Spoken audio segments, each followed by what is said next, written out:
Па морам да кажам дека треба човек да се посвети, треба да најде време, да сака да си го надогради стилот. Не кажам дека ова доаѓа преку ноќ или дека трае со години. Секој што ме следел по социјални мрежи или пак вака појавување, значи самата по телевизија, дека не било секој што совршено.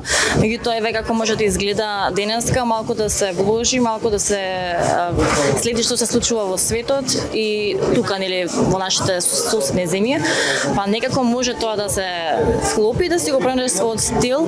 Искрено уживам во оваа работа, морам да признам дека ми е предизвик, еве и да отидам некаде, посебно бевме на одмор и размислував како треба некоја комбинација за дадена пригода да се носи, како треба на одреден настан. Значи имаме некои работи што не сме ги знаеле, ги учиме и ги применуваме.